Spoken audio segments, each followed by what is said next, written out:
It happened 44 years ago, this past September. But it could have been just last month. So vivid the memory of it is. I was in New York City for a mission developers training session.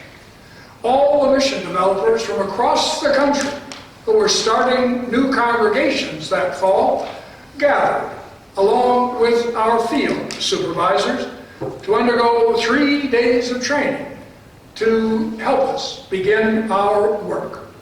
Now, the last time I had been in New York was 10 years before that, and I couldn't believe how much it had changed.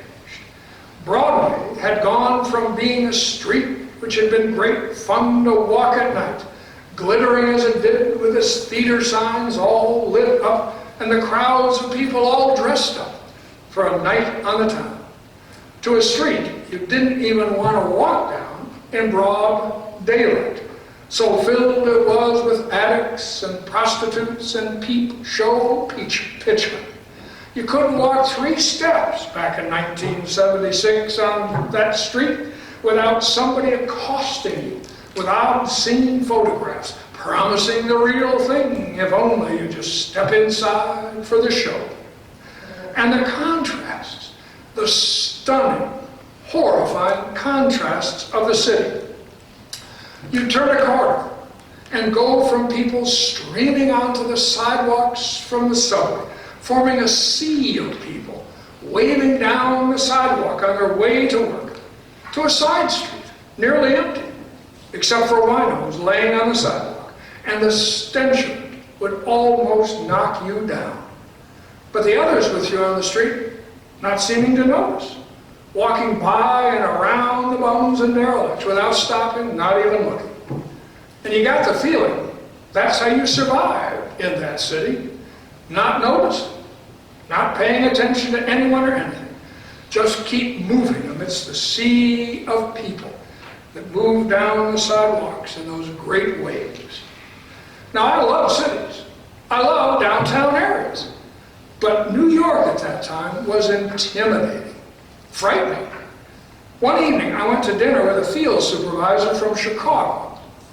Or more accurately, we went to see if we could get a sandwich, because that's about the only thing you could buy for under 20 bucks at that time. Anyway, the field supervisor was wearing his clerical collar, while I was simply in a sport coat. As we were walking back to the hotel near Penn Station, a rather well-dressed man approached us.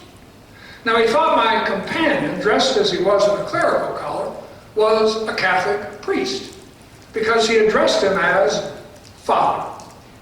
And what he said was this: "Father, I need help. I went out drinking after work with some friends and played cards, and well, truth is I lost all my money.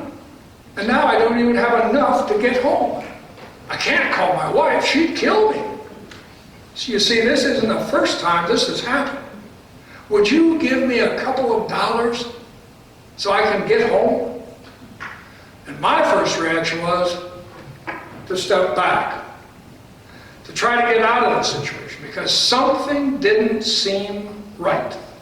And I was afraid it was more of a con game that was going on, that something dangerous was about to happen. But my companion, he didn't step back. He rather reached for his wallet, gave the man $2 and said, "Now you go straight home.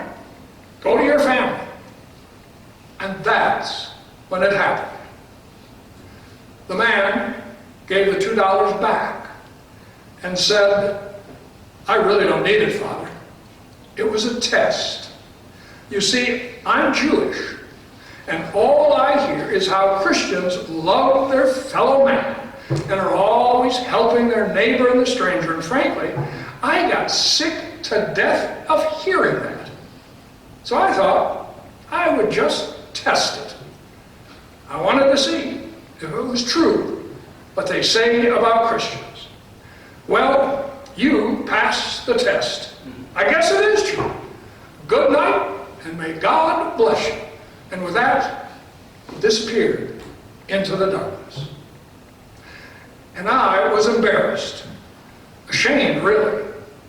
And in my embarrassment and shame, I asked my companion, do you always do that? He answered, well, yeah, I'm afraid so. In Chicago, I always carry some extra money in case I'm approached on the street. My secretary gets mad at me because she thinks I let myself be taken advantage of, and maybe she's right. Still, I always try to respond with a little something. And I would like to say that it was the intimidating atmosphere of that city that caused me to react as I did. I would like to say that in a different city, under different circumstances, I would have responded differently. But that would not be the truth. The simple truth was, I was suspicious, quick to judge, afraid, and did not respond.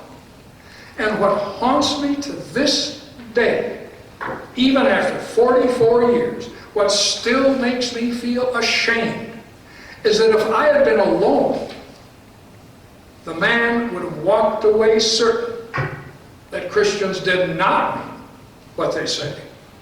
For I would have failed his test miserably. And Jesus said, when the Son of Man comes in his glory, he will separate people one from the other as a shepherd separates sheep from the goats. And he will put the sheep at his right hand and the goats at the left.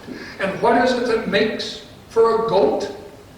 What is it that marks off the goats from the sheep? Then he will say to those at his left, I was hungry, and you gave me no food. I was thirsty, and you gave me nothing to drink. I was a stranger, and you did not welcome me. Naked, and you did not give me clothing. Sick, and in prison, and you did not visit me. That's what makes for a goat. That's the test. And 44 years ago on a street in New York City, I acted like a real goat.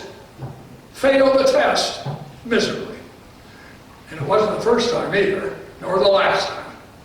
All of my life I have struggled with my goathood.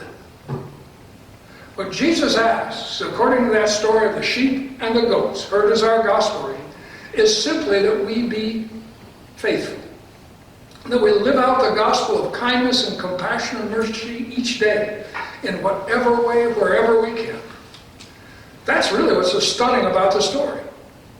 Jesus doesn't ask that we change the world, that we solve all the world's problems, not even that we be particularly effective. Nor does he ask what awards we have won, what influential or important people we have known. And he doesn't certainly ask what denomination we belong to, what church we attend, what creeds we believe. Not even if we accept the unaltered Augsburg Confession as a true statement of the Lutheran faith. Can you believe it? Or if we memorize Luther's small catechism. Or if we have been born again. He only asks that we be faithful.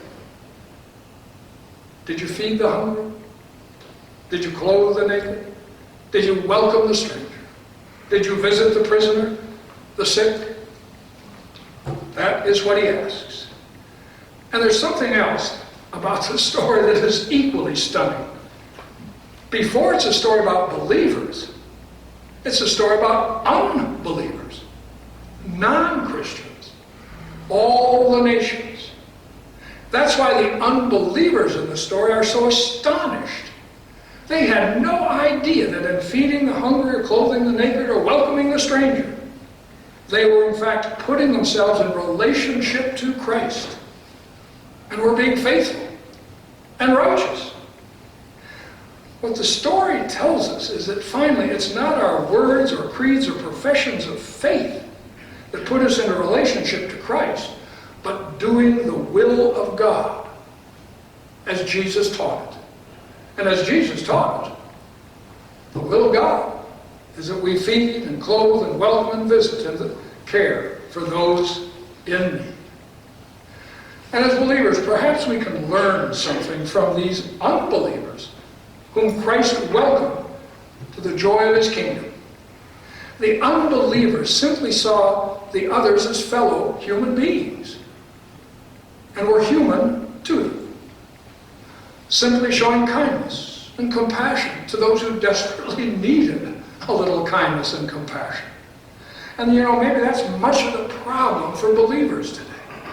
It's become so hard for us to see others as the human beings they simply are. It's hard for us to see others without all the labels and categories, without fear and suspicion. Then again, there are times when we don't even see others. Look right past them, right through them, as if they didn't exist. And the ones we often don't see are the ones Jesus calls the least. The ones who have no power, status, standing. Those on the edges of life. The ones who aren't considered big story by the media, not the rich or famous. Then again, maybe it's just we get so lost in our own problems and worries that we really don't notice others. Or see them only as interruptions, burdens that we don't need or want.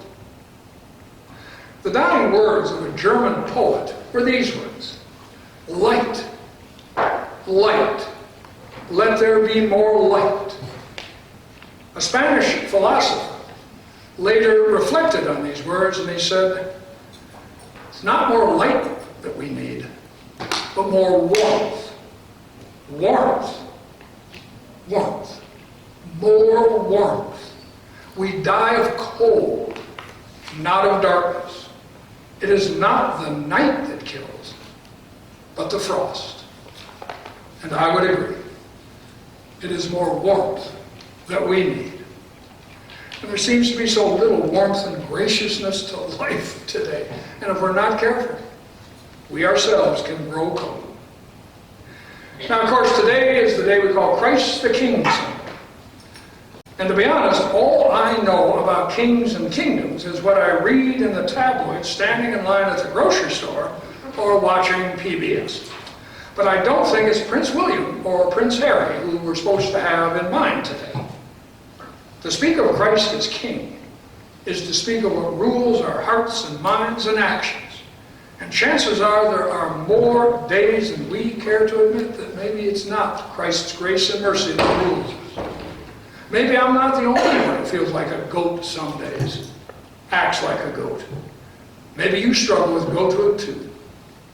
Want to leave goathood behind. And if ever we are to leave our goathood behind, it'll have to do with what rules our hearts and minds. What gives us eyes to see, what guides our hands and feet, what thaws our hearts, what moves us to think of others, what opens our eyes to the pain of fellow human beings, what unclenches our hands and aims our feet in the direction Christ would have them go.